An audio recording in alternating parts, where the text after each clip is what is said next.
A king and queen once upon a time reigned in a country a great way off, where there were in those days fairies.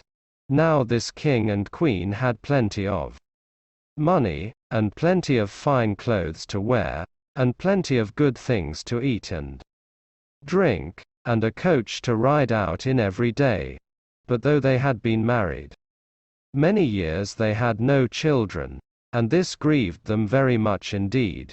But one day, as the queen was walking by the side of the river, at the bottom of the garden, she saw a poor little fish, that had thrown itself out of the water, and lay gasping and nearly dead on the bank.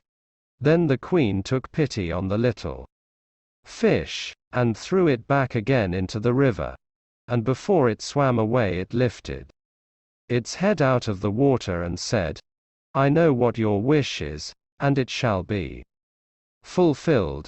In return for your kindness to me, you will soon have a daughter."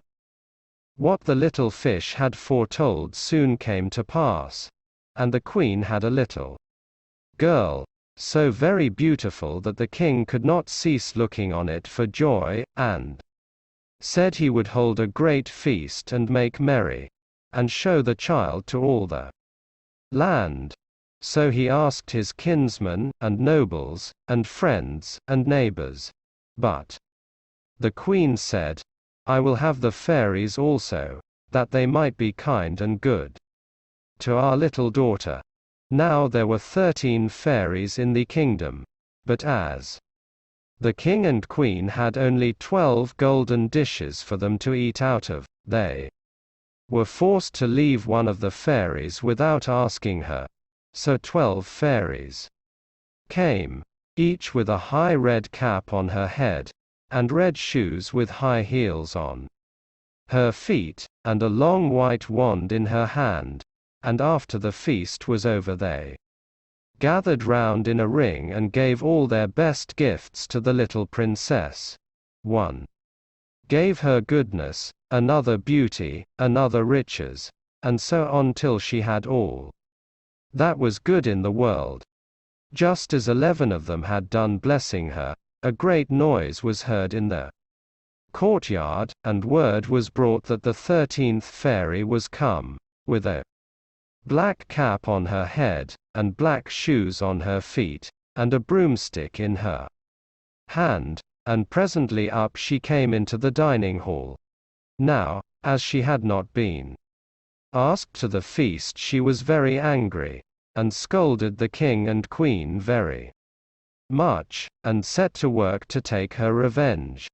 So she cried out, "The king's daughter shall, in her 15th year, be wounded by a spindle, and fall down dead."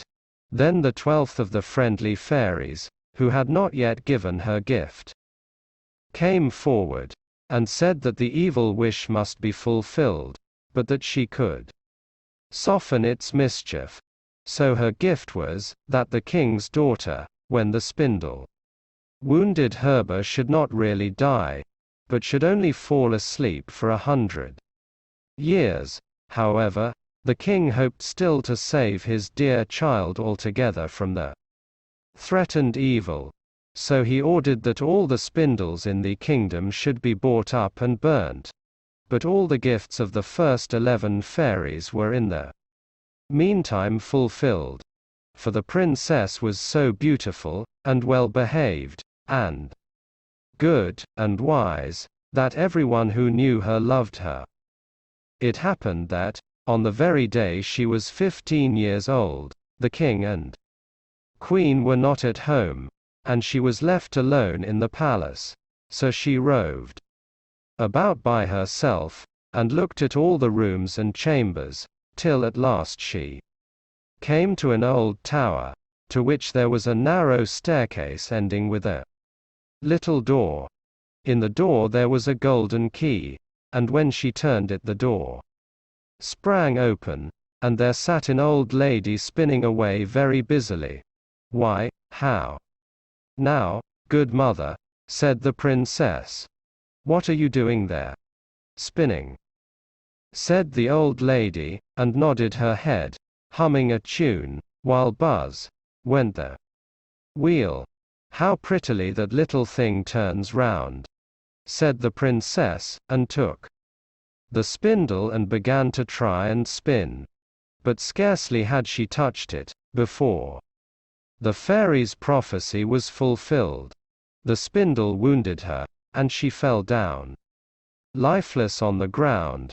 However, she was not dead, but had only fallen into a deep sleep, and the king and the queen, who had just come home, and all their court, fell asleep too. And the horses slept in the stables, and the dogs in the court, the pigeons on the house top, and the very flies slept upon the walls. Even the fire on the hearth left off blazing, and went to sleep.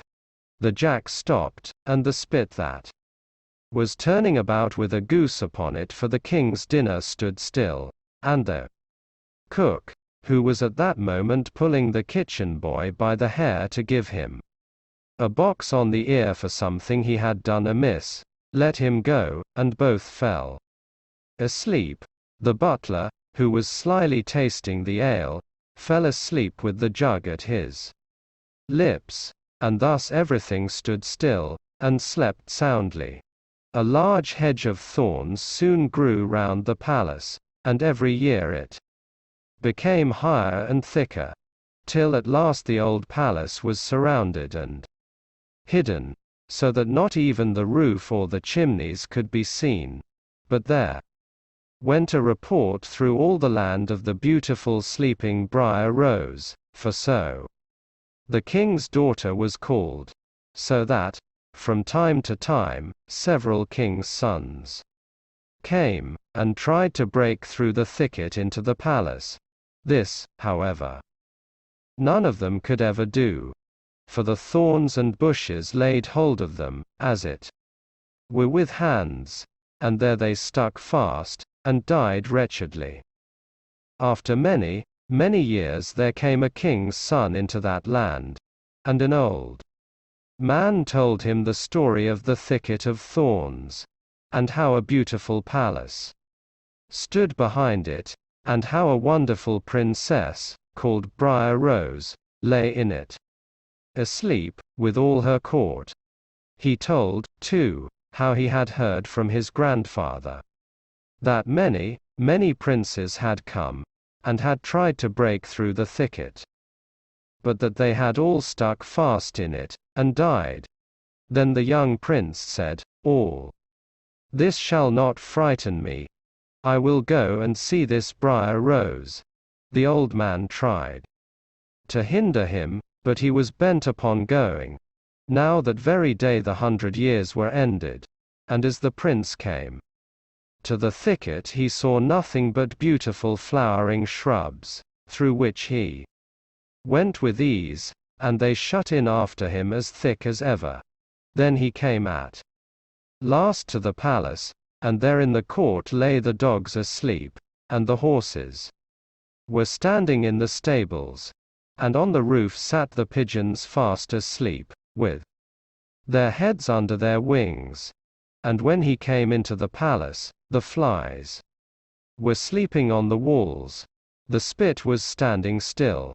The butler had the jug of ale at his lips, going to drink a draught. The maid sat with a fowl in her lap, ready to be plucked. And the cook in the kitchen was still holding up her hand, as if she was going to beat the boy. Then he went on still farther, and all was so still that he could hear every breath he drew, till at last he came to the old tower, and opened the door of the little room in which Briar Rose was. And there she lay, fast asleep on a couch by the window. She looked so beautiful that he could not take his eyes off her. So he stooped down and gave her a kiss. But the moment he kissed her she opened her eyes and awoke, and smiled upon him, and they went out together. And soon the king and queen also awoke, and all the court, and gazed on each other with great wonder. and the horses shook themselves, and the dogs jumped up and barked. The pigeons took their heads from under their wings, and looked about and flew into the fields. The flies on the walls buzzed again. The fire in the kitchen blazed up. Round went the jack, and round went the spit, with the goose for the king's dinner upon it. The butler finished his draught of ale. The maid went on plucking the fowl, and the cook gave the boy the box on his ear. And then the prince and Briar Rose were married, and the wedding feast was given, and they lived happily together all their lives long.